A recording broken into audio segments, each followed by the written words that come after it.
This video tutorial will go over how to complete the cost of owning document. So opening up your spreadsheet, you're going to visit edmunds.com/TCO, so true cost of car ownership. So I've opened that over here.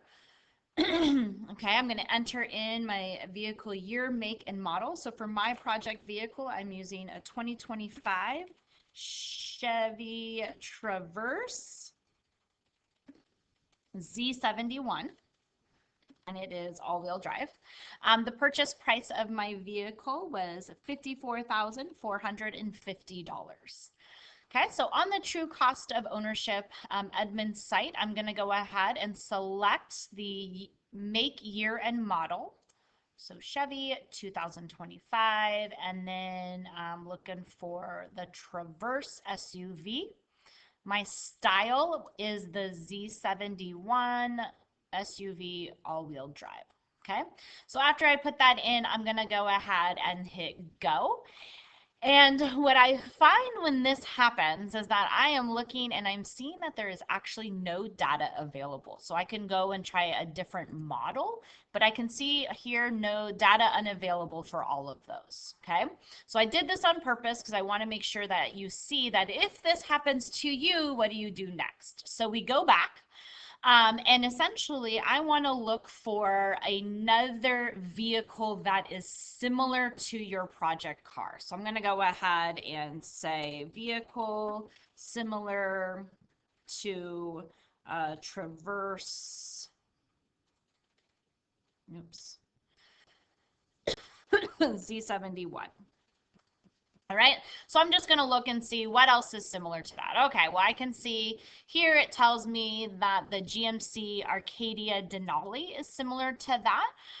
It also here, Google is telling me a Ford Explorer is similar, a Toyota Highlander is similar. So you are looking for a vehicle similar if in fact your data isn't available. So I've already researched this and I know that the GMC Acadia is also not available. So I'm going to go ahead and just switch for the cost of ownership to the Ford Explorer. So I'm still going to do a 2025 and I'm going to do Explorer SUV. And I'm gonna I do want it to be an all-wheel drive because that's similar to what I had before. I know my Z71 is not top of the line. So you're trying to select a trim that is pretty similar to the one you selected. We'll go with that. I'm gonna go ahead and go. My cash price, so I'm kind of looking at this one thinking my price of 54,000 isn't quite close to that one. So I'm gonna just again just select cash price 59,000. That Platinum SUV is probably pretty close. All right, so I'm going to go ahead and use this one. So if your information popped up right away, what you would see is a value here for true cost to own and total cash price. You'll see a chart here, okay? If yours pops up right away, you're good to go. If it doesn't, then find a vehicle similar. If you're having trouble, contact me ASAP so we can get it figured out.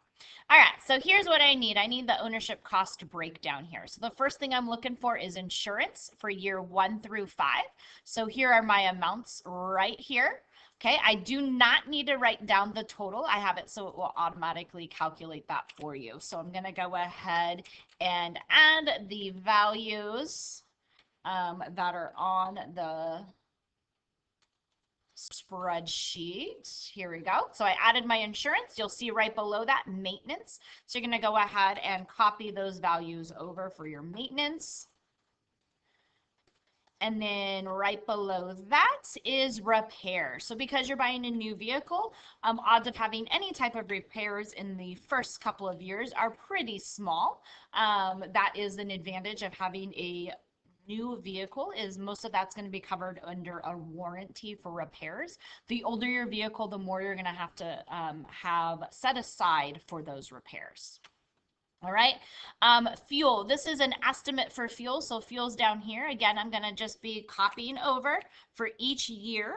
of that data. 2, 3, there we go. And then the last one, taxes and fees. So taxes and fees right up here. So the first year is always the most expensive because you are paying taxes on the purchase. And then after that, you are just paying the registration fee each year. So right now, this is populating as about $61 for that registration fee each year. Where we are at in Texas, that's probably closer to about $75, $80 each year. So just an FYI, our actual costs are probably a little bit higher. All right, you'll see that those totals populated already. So the first year total for, everything, year one, this is the total, $7,468. The cost to own the cost to own over 5 years is an additional $29,052, which breaks down to a monthly cost of $484.20. And why that's important, because I need to budget about $484 in addition to my car payment every single month to be able to afford to have this car. And that's including the insurance, the maintenance, the fuel, all into that aspect of it. Now, I will tell you, insurance wise, this is probably cheap. Insurance, you're probably looking at for a full year, probably close to double that around here. So just FYI, this is just an estimate of things. The last thing that you need on this chart is the depreciation. So right over here, you'll see depreciation and these values. We're going to go ahead and jot those down. What you'll find is these values are not going to populate into any of our totals, but we're grabbing them because we're going to need this for a later assignment. So you're going to go ahead and make sure that you have those amounts down. Again, if you had to use a car that was similar, that's okay. We're just trying to get an estimate of what the cost of owning this vehicle is, as well as the estimated cost for depreciation, the value of our decrease in the vehicle's value. Okay. After you have this, if this is, here's my spreadsheet, you've got all this information filled out, then you are good to go and you may submit it.